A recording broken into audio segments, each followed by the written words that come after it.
मासिक परीक्षा स्कूल 26 अक्टूबर से शुरू होने जा रही है, जिसमें पहले दिन हिंदी और संस्कृत की परीक्षा होने जा रही है। आइए आपको बताते हैं परीक्षा से पहले कुछ महत्वपूर्ण बात को, जिससे कि आपको परीक्षा में किसी भी प्रकार की समस्या ना हो और आप परीक्षा में जाएं और यूं ही आप आसानी तरीके से करके चले आएं। और इसके साथ साथ आपको सबसे जरूरी बात तो यह है कि आपको फाइनल एग्जाम में बेहतर करना है, आपको टॉपर बनना है, टॉपर वेरिफिकेशन में जाना है। वो कैसे होगा? ये अभी से छोटी छोटी जो गलतियां आप सुधारेंगे तो जाकर के बेहतर हो पाएगा। साथियों, सबसे पहले तो इस वीडियो को शेयर कर दो जल्दी से, और जो भी आपको हम बताने वाले हैं उसे आप कहीं पेन पेपर लेकर के नोट कर लीजिए, क्योंकि आपके लिए काफी ज्यादा महत्वपूर्ण होने वाली है, काफी ज्यादा खास होने वाली है। और चैनल को सब्सक्राइब करें फटाफट से, जिससे कि जैसे ही हम आपके लिए कुछ लेकर के आए आपके पास खटाक देना नोटिफिकेशन जाए और आप यूं ही जल्दी से आप वीडियो को देख ले और बेहतर कर सके। इसके साथ साथ आपको पीडीएफ, नोट्स, क्वेश्चन जो भी हो वो कैसे मिलेगा ये भी आपको सब कुछ बताने वाले हैं। तो इस वीडियो को अंतिम तक देखना होगा और हमसे वादा करना होगा कि आप शेयर जरूर करेंगे। कोई दिक्कत परेशानी होगी वो नीचे कमेंट करके आप जरूर बताएंगे, एक बार लाइक जरूर करें। आइए मैं आपको बताता हूं, सारी चीजें ध्यान से समझिएगा, कहीं नोट कर लीजिए। सबसे पहली बात तो यह है कि आपकी जो परीक्षा होने जा रही है 26 अक्टूबर से, उसमें आपको सबसे पहले दिन आपकी परीक्षा होगी हिंदी और एक परीक्षा होगी संस्कृत की। ये आपकी दो परीक्षा होगी। ये जो दोनों परीक्षाएं होंगी साथियों, ये आपको कितने देर की होगी? तो 1.5 घंटे की आपकी परीक्षा होगी। 1 घंटे 30 मिनट की परीक्षा होगी, जिसमें आपको जो है ऑब्जेक्टिव और सब्जेक्टिव दोनों क्वेश्चन पूछा जाएगा। आपको 30 ऑब्जेक्टिव क्वेश्चन पूछे जाएंगे और कुछ आपको सब्जेक्टिव क्वेश्चन पूछे जाएंगे, जिसमें से 30 में से मात्र आपको 25 ऑब्जेक्टिव को सॉल्व करके ही आनी होंगी। ठीक है, कितना सॉल्व करके कितने प्रश्न आने होंगी? मात्र 25 क्वेश्चन सॉल्व करके आने होंगी। डन। आपकी 1.5 घंटे की परीक्षा होगी। ये बेसिक जानकारी आप कहिएगा हम तो जानते हैं सर, लेकिन इसके बाद जो बताने वाले वो काफी ज्यादा खास है आपके लिए, वो ध्यान से सुनिएगा। डन। लाइक कर दिया एक बार फटाफट से बता दो। हाँ सर लाइक कर दिया जल्दी से, चलिए बहुत बढ़िया। अब ध्यान से समझिए, अब इसमें कुछ सब्जेक्टिव क्वेश्चन पूछे जाएंगे, जैसे लिखेगा कि निम्नलिखित में से किन्हीं 5 प्रश्नों का उत्तर दें, तो 10 प्रश्न पूछ देगा, उसमें से किसी 5 प्रश्नों का उत्तर देना होगा।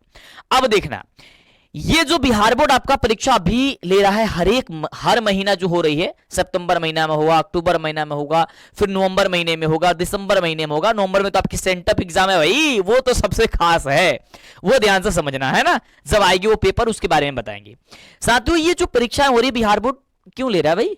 ये इसलिए ले रहा है ताकि आपको अंदाजा हो जाए, आपको पता हो जाए कि परीक्षा में क्वेश्चन किस ढंग से आएंगे, परीक्षा में कैसे आपको लिखनी होगी। जब आप पेपर देकर के आएंगे तो आपको पता चलेगा सारी चीजें कि कहां कहां आपको कमी है। जिस शिक्षक से आप पढ़ रहे हैं, क्या वहां के क्वेश्चन आप पढ़ रहे हैं, या जिस बुक से पढ़ रहे हैं क्वेश्चन, क्या वो क्वेश्चन आपके एग्जाम के लायक है भी, या फिर यूं आप पढ़ते जा रहे हैं कुछ पता ही नहीं है। और उसके साथ साथ आप जो लिखने का जो प्रैक्टिस होगा ना, वो सबसे जबरदस्त हो जाएगी। इससे आपको कमी देखने को मिलेगी। अपने आप को आप जांच पाइएगा कि मेरे अंदर कमी कहां है, मैं क्या पढ़ रहा हूं, क्या मैं जो पढ़ रहा हूं वो बोर्ड एग्जाम के लिए है भी, या फिर ऐसे ही हम पढ़ रहे हैं। कुछ भी होता है ना कि काफी सारे बच्चे क्या होते हैं कि काफी सारे क्या है, 90% बच्चों की कमी ये है कि वो सबसे पहले पहला चैप्टर अगर किसी से पूछो तो याद है, दूसरे चैप्टर में भूल गए हैं। और जब एग्जाम क्या होता है कि कई बार तो मैंने ये देखा है कि केवल एक ही चीज को बार बार पढ़ते जा रहे हैं, उसको उनको अंदाजा है नहीं। तो जब आपको पेपर होगा, जब आप एग्जाम देने जाइएगा और दे करके आइएगा, तो आपकी कमी पता होगी कि मेरे में कहां कमी हो रही है, मैं किस चीज को नहीं पढ़ रहा हूं, कौन से चैप्टर पे ज्यादा ध्यान देने की जरूरत है, कहां लिखने की जरूरत है, कहां सुधारने की जरूरत है, और क्या चीज मेरा ठीक है। ये सारी चीजें पता चलेगी। उसके साथ साथ सबसे जो जरूरी होती है वो उसकी होती है आपकी लिखावट।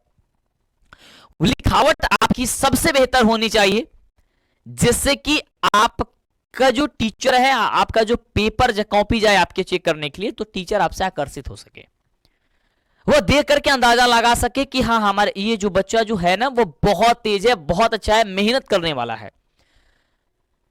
तो वो कैसे होगा? मैं बार बार साथियों कहता हूं कि जब भी आप कॉपी को लिखे ना तो एक दुल्हन की तरह सजाइए। जैसे कि दुल्हन तो लड़की तो डेली सजती है, लेकिन जब उनकी शादी होती है तो उनके सजने संवरने का तरीका अलग होता है।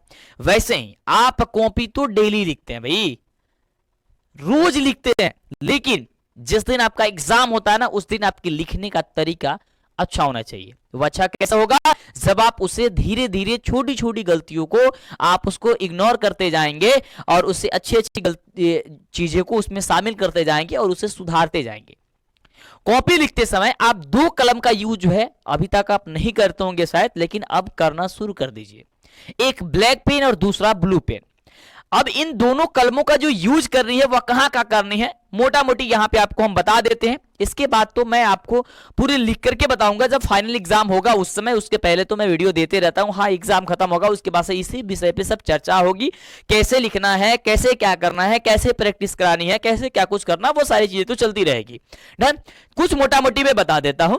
देखिए लिखावट के लिए जैसे इसे मैं मिटा देता हूं, तब समझाता हूं। सपोज मान लीजिए मैं मान लेता हूं कि आप प्रश्न संख्या 1 को सॉल्व कर रहे हैं, तो क्या करोगे? एक ब्लैक पेन उठाना और ब्लैक पेन से पूरे आप कॉपी की बीचों बीच में लिखना यहां पे कि प्रश्न उत्तर संख्या, ऐसे ही लिखना। देखो ध्यान से, प्रश्न उत्तर संख्या। सपोज मान लीजिए कि आप प्रश्न संख्या 1 को सॉल्व कर रहे हैं, 1 लिखेंगे।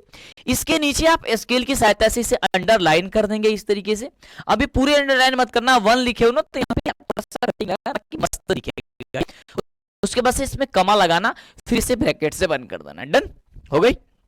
अब जब प्रश्न उत्तर संख्या लिख दिए तो आपको यहां पे अब कोई भी, जैसे कि आप प्रश्न संख्या 1 में पूछ दिया है कि प्रकाश का परिवर्तन क्या है, इसके नियमों को लिखें। सपोज मैंने मान लेते हैं कि भाई यही क्वेश्चन है, तो अब क्या करोगे कि यहां पे आप क्या करोगे, यहां पे टॉपिक का नाम लिखोगे कि प्रकाश का परावर्तन। ठीक है। अब इसमें सोने पर सुहागा करने के लिए आपको क्या करनी है, अगर और अच्छे तरीके से करनी है, टीचर को और आकर्षित करनी है, तो इसका इंग्लिश जो होता है ना उससे लिख दीजिए। अब कहिएगा सर मुझे इंग्लिश तो आती नहीं है, मैं इसका इंग्लिश तो जानता नहीं हूं, या काफी सारे टॉपिक ऐसे आएंगे जिसका इंग्लिश मैं नहीं जानता हूंगा। अगर इसका मैं जानता भी हूं तो आगे किसी और टॉपिक का नहीं जानता हूं, तो फिर कैसे करूंगा? साथियों ध्यान देना, आपकी जो पेपर आएंगे ना वो हिंदी और इंग्लिश दोनों में आती है, तो अब तो वहां से आप ले लेंगे। जो भी क्वेश्चन हिंदी में लिखा गया होगा वो तो इंग्लिश में भी लिखा हो गया होगा, तो इसका टॉपिक का नाम तो वो दिया गया होगा इंग्लिश में भी, तो उसी चीज को उठा करके यहां पे आपको लिख देनी है। अब नहीं भी है तो भी कोई दिक्कत नहीं है, नहीं लिखते हैं तो कोई समस्या नहीं है, बट ऐसे लिख दीजिएगा तो बेहतर हो जाएगा। ये 2 कमा लगाए, फिर इस तरीके से डैश लगा करके अब आपको जो भी परिभाषा लिखना है, आपको जो भी याद है, आप उस परिभाषा को कोशिश करें। अगर कोई परिभाषा है तो आप इस तरीके से ऊपर 2 ब्रैकेट लगाए, ये आपका कमा लगाएं, और नीचे इसके इसे यानी और इसको क्लोज ब्रैकेट, ये आपका ब्रैकेट लगा यानी कि बंद करने वाला ये कमा जो है आपको लगा दे। एक कमा के अंदर अगर आप लिखते हैं तो एक और बेस्ट हो जाती है। नहीं भी है, नहीं भी लगाते हैं कमा, कोई दिक्कत नहीं है। आप प्रश्न ये आपको परिभाषा को अच्छे तरीके से लिख देनी है। डन, यहां तक तो भाई सही है। अब कुछ बच्चे क्या करते हैं, जैसे आपने कोई भी परिभाषा लिखा, ठीक है, जो भी याद है, अब उसमें कभी कभी के उसमें क्या होती है, उदाहरण लिखना होता है, तो बच्चे क्या करते हैं जैसे लिख देते हैं। ठीक है, उसी में जैसे ही खत्म होता है ना, खत्म होने के साथ जैसे लिख दिया यहाँ पे कहते हैं, ठीक है, या लिख दिया कहते हैं और उसमें जैसे लिखना तो इसी लाइन में लिख देते हैं जैसे। नहीं, ऐसा गलती नहीं करनी है। आपको क्या करना, अगर किसी प्रश्न में आपको उदाहरण लिखने की जरूरत है, अगर कहीं पे भी उदाहरण लिखने की जरूरत है, तो जो परिभाषा आपने लिखा उसको खत्म कर देनी है। डन। खत्म करने के बाद आपको एक लाइन छोड़नी है, ठीक है, जो उसमें लाइनिंग होती है ना उसे एक लाइन छोड़नी है, और उसमें जैसे ना लिख करके आप उसे क्या करें, उदाहरण लिखे। क्या लिखे? उदाहरण लिखे इस तरीके से, और इस तरीके से आपको क्या करनी है, 2 बिंदु लगा करके इसे डैश देनी है। और ये जो क्रियाएं होंगी, जो ये काम आप करेंगे, ये प्रश्न उत्तर संख्या लिखें, प्रकाश का परिवर्तन लिखे, यानी कि जो आप टॉपिक का नाम लिखें या उदाहरण लिखे, ये सारा का सारा आपको ब्लैक पेन से होनी चाहिए। लेकिन इसमें जो परिभाषा आप लिखेंगे, डन, इसमें जो उदाहरण लिखेंगे वो आपकी ब्लू पेन से होनी चाहिए। ठीक है, वो आपकी ब्लू पेन से होनी चाहिए। अब तो हो गई ना, बढ़िया तरीके से सज गया पेपर आपका। अब तो कोई भी टीचर देखेगा तो उसको ये थोड़ी ना लगेगा भाई कि ये चीट किया, क्योंकि चीट करने वाला बच्चा तो इतना कर ही नहीं सकता, चीटिंग करने वाला बच्चा तो इतना करेगा नहीं, है ना। तो आप देखो, ऐसा नहीं है कि आप 10 क्वेश्चन में 5 बनाना था 5 में 5 करके आओ, नहीं, 5 में 4 बना के आओ, लेकिन ऐसे बना के आओ, ऐसे लिख के आओ कि टीचर को सोचना पड़े कि भाई इसका नंबर मैं काटू कहां से। ये चीजें आपको करके आने की जरूरत होती है और आपको बेहतर करना होता है। डन। और यही काम इसमें तो सारी चीजें मैं तो लिख करके समझाऊंगा आपको आगे चल करके जब फाइनल एग्जाम होंगी कि फाइनल एग्जाम में कैसे आपको लिखना है। फिलहाल मोटा मोटी मैंने आपको समझा दिया। ये कैसा लग रहा है, समझ में आपको आ रहा है या नहीं आ रहा है? आप अपनी बातों को आप हमें नीचे कमेंट करिएगा कि मैं जो आपको बता रहा हूं क्या वो आपके लिए कितनी महत्वपूर्ण है। दूसरी चीज ये कि आपको जो भी आपको वीडियो चाहिए या फिर आपको एक चीज मैंने जोड़ दिया है आपके अभी से। साथियों मैं बता दूं कि अब शाम 5 बजे जो होगी वो डेली शाम 5 बजे, ध्यान देना, शाम 5 बजे 2 चीज होगी हमारे टेलीग्राम पे। आपको पीडीएफ दिया जाएगा और आपका टेस्ट लिया जाएगा। ध्यान देना, डेली शाम 5 बजे। अगर आप टेलीग्राम पे नहीं जुड़े हो, कैसे जुड़ोगे, कैसे आप हमारे वेबसाइट पे से आप क्वेश्चन को, आप पीडीएफ को डाउनलोड करोगे, क्वेश्चन पेपर को डाउनलोड करोगे, या जो भी चीज है आप अपने एग्जाम के मटेरियल्स को कैसे डाउनलोड करोगे, टेस्ट कैसे लगाओगे, सब कुछ बताने वाले हैं। ये शाम 5 बजे से मैं आपको कर देता हूं अभी फिलहाल, ठीक है। बाकी समय जैसे आएगा उसमें नोटिफिकेशन आपको दे दिया जाएगा कि अगर टाइम बदलता है तो किस समय टेस्ट होगी। इसमें आपका रिजल्ट भी दिया जाएगा। 20 बच्चे टॉप 10 में आएंगे, ये टॉप 20 में आएंगे। 20 बच्चों का रिजल्ट वहां पे दिखाएगा। जो भी बच्चे मतलब लगातार 20 बच्चों का रिजल्ट वहां पे ऑटोमेटिक टेलीग्राम दे देता है। तो ये चीजें 5 बजे होगी। आपको सिंपल सा गूगल क्रोम ये टेलीग्राम पे जाना है। अगर इंस्टॉल नहीं तो इंस्टॉल कर लेना है, इंस्टॉल है तो उस पर सर्च करके फॉलो कर लेना है, यानी कि ज्वाइन हो जाना है। डीएलएस एजुकेशन जो चैनल का नाम है, ठीक है, डीएलएस एजुकेशन मंटू सर, ध्यान देना, डीएलएस एजुकेशन जो मंटू सर है, 2 सर्च करोगे, दो आएगा मेरा, एक आएगा डीएलएस एजुकेशन विद्याकुल, एक आएगा डीएलएस एजुकेशन मंटू सर। तो आपको दोनों में ज्वाइन होना। बट डीएलएस एजुकेशन जो मंटू सर है ना, इसी में आपका टेस्ट होगा शाम 5 बजे, ये बात ध्यान रखना। डन। और जैसे टेस्ट समाप्त होगी वो प्रतिदिन जो आपकी क्लास चली होगी या जो पीडीएफ हमको देनी होगी मैं दे दूंगा, या फिर जब भी आपको होगी वो उसी टेलीग्राम में आपको मिल जाएगी। उसके साथ साथ जो मेरी व्हाट्सअप है, उसमें व्हाट्सअप से जितने बच्चे फॉलो करके रखे हुए हैं, व्हाट्सअप से जो भी बच्चे हमसे जुड़े हुए हैं, व्हाट्सअप जो चैनल आया है ना, फीचर एक नया, उस चैनल से आप ज्वाइन हुए हैं तो उसमें आपको, अगर आप नहीं है तो ज्वाइन हो जाइए। मैं बता देता हूं कैसे भी करना है और उससे आप फॉलो कर लीजिए।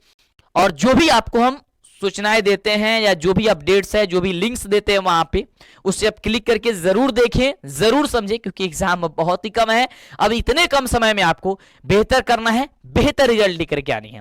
ओके साथियों, मुझे पूरी आशा है कि आप लोग इस बातों को समझ रहे हैं। ध्यान से देखिए कि आप लोग जो है कैसे आप जुड़िएगा, कैसे आप पीडीएफ वगैरह ऑब्जेक्टिव सब्जेक्टिव क्वेश्चन को प्राप्त कीजिएगा या फिर क्वेश्चन को कैसे आप प्राप्त करिएगा। बाकी जो भी डाउट होगी नीचे कमेंट कर दीजिए हमको फटाफट से। Okay done. अरे बच्चों, इसके लिए गूगल क्रोम ब्राउजर में आना है और आने के बाद से यहाँ पे आपको सर्च करना है डीएलएस एजुकेशन जो चैनल का नाम है। जैसे आप सर्च करिएगा आपके सामने आ जाएगा डीएलएस एजुकेशन लिख करके, आपको सिंपल इस पर क्लिक कर देना है। जैसे आप क्लिक करिएगा उसके बाद से मेरा ऑफिशियल वेबसाइट ओपन हो जाएगा। आपको थोड़ा सा नीचे जाना है। जैसे आप नीचे जाइएगा तो यहाँ पे आप देख सकते हैं, सबसे पहले तो आप अगर व्हाट्सअप से आप ज्वाइन नहीं हुए तो ज्वाइन हो जाइएगा। जो आपको मैंने टेलीग्राम बताया वो यहाँ पे आपको टेस्ट होगा, इसका लिंक है। जैसे आप क्लिक करेगा इस पर भी आप ज्वाइन हो जाइएगा, फॉलो कर लेनी है। जैसे व्हाट्सअप पे हम क्लिक करके दिखाते हैं, जैसे क्लिक करिएगा ये इस तरीके से ओपन होगा और यहाँ पे देख सकते हैं साइड में आपको फॉलो करने के लिए बोलेगा, तो इससे फॉलो कर लेनी है। और फॉलो करने के बाद यहाँ पे नोटिफिकेशन जो बेल आइकन है ना, इस पे आपको क्लिक करके इसे ऑन कर लेना है, ताकि मैं जब भी बताऊं तो आपके पास नोटिफिकेशन, जब भी कुछ डालूं इसमें तो नोटिफिकेशन चला जाए और उस लिंक पे आप क्लिक करके आप बेहतर कर सके। उसके बाद से मैं फटाफट से यहाँ पे आता हूँ आपको समझाने के लिए। यहाँ पे टेलीग्राम पे जो आप टेलीग्राम चलाते हो तो या तो आप डायरेक्ट लिंक पे यहाँ पे क्लिक करके टेलीग्राम जा करके आप मुझे ज्वाइन हो सकते हैं, या फिर आप सर्च कर सकते हैं डीएलएस एजुकेशन मंटू सर, ठीक है, आप ज्वाइन हो जाइएगा। डन। उसके बाद से मैं बता दूं आपको कि अगर आपका जो क्वेश्चन बैंक की अगर आपको पीडीएफ प्राप्त करनी है, जो मैंने आपको पढ़ा रहा था क्वेश्चन बैंक, और आपकी एग्जाम फाइनल एग्जाम के लिए सबसे बेस्ट होता है आपको क्वेश्चन बैंक पढ़ना, तो सारी पीडीएफ आपको मिल जाएगी। यहाँ पे आप क्लिक करके आप पीडीएफ को डाउनलोड कर सकते हैं। अक्टूबर महीने की जो मासिक परीक्षा होगी उसका आंसर की आप यहां से क्लिक करके देख सकते हैं, यानी कि क्वेश्चन पेपर आपका होगा उसका आंसर की यहाँ पे ऑब्जेक्टिव सब्जेक्टिव दोनों का यहाँ पे अपलोड हो जाएगा। आप देख सकते हैं 9th के बच्चे 9th के देख सकते हैं। उसके नीचे अगर इंटर वाला है तो इंटर के देख सकते हैं। उसके साथ साथ नीचे आप देखेंगे तो यहाँ पे ऑब्जेक्टिव प्रश्न भी क्लिक करके प्रत्येक सब्जेक्ट चैप्टर